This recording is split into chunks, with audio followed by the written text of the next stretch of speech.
Yo, what's going on? It's Official Creator Space. We're here in the building with Tiz. We just finished a mic check performance. He just performed. I'm gonna be real with all of you.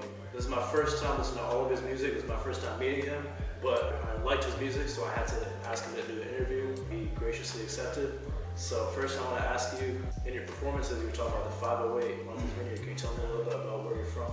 Yeah, so I was born in Harlem and I lived there for like 8 years, and then in around like 2012 I moved to Martha's Vineyard because my dad, he's a writer, and he went on a sabbatical, and somewhere in that thought process he was like, we'll try a year, right? And then if we don't like it, we'll leave. And we'll like rent, like it'll be fine. And so we kind of just like, we're there, and then like it's really small, that's the whole thing. For those who don't know, it's like a summer vacation spot, like the Obama's vacation there, and a lot of celebrities go there. But like year round, it's kind of just like any other place in like Western Mass. Like people like the Celtics, that sort of vibe. And so for me, like being a city kid, like I wasn't used to that, you know, like I would meet people and like their whole vibe was like, let's go in the woods and like do all this shit. And I was like, what? And so, you know, like I really liked hip hop growing up, but I also understood like when I was younger, but definitely a lot more in high school, that like it wasn't ever a thing that I like would ever want to make and put out. So like my middle school that I went to for like 7th, 8th, and 9th grade was super white. And so like a lot of what I was kind of doing is like writing lyrics, but like I knew that like the only people that made music on Martha's Vineyard were folk singers or country singers, and so I could never do that. The shirt I'm wearing, I have 2 friends who are in this punk band called the LAB. They make kind of like, you know, like Joey Valance. This is a song called Punk Tactics. They like make music kind of like that, where it's kind of like Beastie Boys-esque rap music. And then there's like other like punk bands and stuff. So it's now getting to a point where like where I'm from has a lot of musical variety. But I think for a time, it being very limited was definitely really hard. So I had a lot of stuff written that like wouldn't come out. Okay. Yeah. But now you're in a place where you want to put that. Now I'm at a place where like being here and going to mic checks definitely inspired me, but also like putting it out, and like I've since done shows on Martha's Vineyard and I've seen like the support is real. I think it just took like a lot of time and confidence to get to that point. So speaking of performing live, tell me about your first time performing at mic check. You said that Nolan Lewis actually discovered you and invited you to mic check. Tell me about performing. Yeah, so my first ever time performing at Wesleyan, I performed before, like little raps that I had written, and the first time that I performed at Wesleyan was in Music House, where I have lived now since the beginning of my sophomore year. And I just performed like that remix of Never that I did, the JID song, and Nolan was in the audience. Nolan is a regular at mic checks, and he just came up to me and he was like, yo, you're crazy. And then like I think like he was just talking me up, and so like I followed him because I realized like, oh, this is someone who makes music, and I saw like, oh, you have a performance soon. And I think it was like I performed on like October 3rd. The first mic check was like late October, like around Halloween, and it was this huge event in Sayu, and I went and it was packed. It's a little unfortunate because definitely like things have kind of changed as like different people and like stuff like that. But it was like packed. There was pits at a mic check, which like I can't even think about anymore because it definitely kind of mellowed out a little bit. But like people were just wild. And so for that to be my first experience, I was like, oh yeah, I gotta keep going. So my whole freshman year was just a whole lot of like going to them and just sort of being that guy in the audience who was like, you know, I would do this. I would like interview some of the artists like a day or two after the show or before for this music blog that I'm a part of on campus. What is it, ROS? ROS, yeah. And then it slowly turned into like, oh, I'm writing a lot more.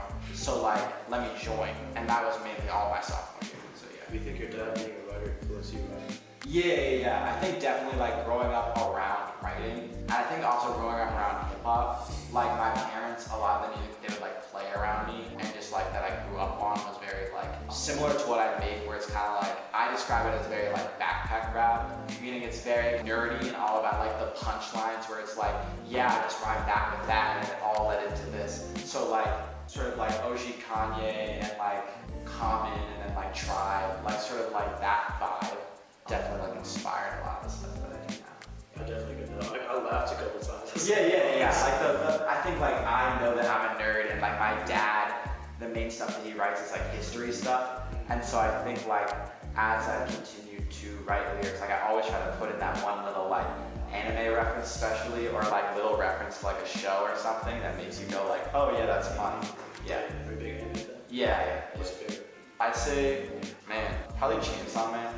Even though there's not many episodes, when I watched it was really good. And then also there's this underrated Netflix show called Cyberpunk Edge Runners. And Cyberpunk 2077 is like my favorite video game that I've ever played. And then they like released this anime. At first I was like a video game anime, like what? And I watched it, I was like, yo, this is fire. So yeah, that's been really good. I also wanted to ask you, you said obviously inspired by Kanye and Common, but in your set you mentioned a lot of artists. You mentioned like Uzi, Cardi, Can, Billie Eilish. Yeah. Who would you say are your biggest influences of the new gen? I would say of like new people, this is just more in like looking for beats and like what sound I try to emulate. I think surprisingly like Baby Keem is a big one. I think what Baby Keem taught me, especially like family ties, is like you can have the ability to rap your ass off, but sometimes on a beat, like the most like groove you can get into is just saying like, it's like, baby, keep on popping, and it's just like, he says some things sometimes where I'm like, that's so dumb, and like, no, like real, but like what it kind of taught me is like having more fun with it. So like, Beat 'em Up is a Baby Keem type beat. And so like, when I was like writing that, I just was kind of like, you know, like mosh pit, snapping drums in, Asian, like they Chris, right? I was kind of like mimicking his sort of flow, and then it slowly turned into my own thing. And then I think like I formed like these two songs that were kind of unreleased, the like Back in the 508 and then Free Lucy. And I think like the Back in the 508, I mean it was obvious to people that knew, but like there's this rapper, he's a Korean. His whole thing is sort of like putting lots of violins and horns and stuff, and he always like says like the why am I so silly? Like that's his thing. And so I like said it a whole bunch in the song. So I think, but definitely like biggest inspirations are like Baby Keem, Denzel Curry, and I'll explain this a little bit. Denzel Curry rhymes in a way, and I listened to it a lot growing up, where it's kind of like rhyme, rhyme, rhyme, rhyme, rhyme, and then he'll say something at the end of the phrase that like leaves the rhyme scheme. Yeah, to go to the next one. So it'll be like, you know, apple, apple, apple, apple, apple, and it'll be like apple, apple, like a pear, pear, pear, pear, pear, pear, pear. Like it's kind of like, it like syncs together. And I think that definitely taught me the most about like how I write. And also like a lot of like the anime references and like the like TV show references is big on like Denzel Curry. Yeah, very interesting. So that's how you like kind of learn how to write. But tell me, even in the show you were talking about your process, like writing some of the songs. Tell me a little bit about your recording process. So yeah, so like my writing process is definitely like thinking about like, you know, references and things like that, and also just like getting in the flow. I think my recording process, it depends on the vibe I have. Sometimes it'll be just like listening to a beat on repeat and then just like slowly writing stuff. And typically like I get in a flow state where it'll happen in like a sitting that I write most of a song. Like, so Beat 'em Up and this song that I did for a time called Slide, I wrote in like a sitting. Like I just was like super energetic and just was like, boom, here's all this stuff. So I always record in the music studios, the practice rooms, and I think I'll just like set up and I usually have something completely written and I just kind of like work with it. And sometimes things change, or like definitely what recording with other people has taught me is like sometimes I'll like strategically punch in. It's not because I'm like running out of breath, it's just because like I like that sound. Yeah. And I think just as time has gone by, I've gotten a lot better at it. Definitely, like I listened to like the OG version of Beat 'em Up, and it's unfortunate because I think the OG version of Beat 'em Up is my best cover, like the cover art. But like the mixing on that is so bad, it's so bad. But I mean, I'm proud of myself that I put it out. But like as I've continued working, I've been like, okay, yeah. Like I know what sound I'm like going for. What is the sound you're going for? I think definitely like having my vocals be really clear. And also like, you know, I might experiment with it later, but like I'm not a person who like loves like a lot of auto-tune. I tend to kind of like have a very like, I think the best example of someone is like on like Tyler's raps, like Tyler the Creator. It's his voice and it's like a little bit kind of distorted a little bit, but like at the end of the day, like you can't really hear a lot of reverb and you can't really hear a lot of like auto-tune. And that's kind of my vibe. Like I just want it to be like crisply my voice, but no like lots of auto-tune or anything. I mean, maybe I'll experiment with that later, but yeah. What is your favorite song of yours that you put out? Ooh, favorite song of mine that I have put out. It was really apparent when I was performing, Mindless.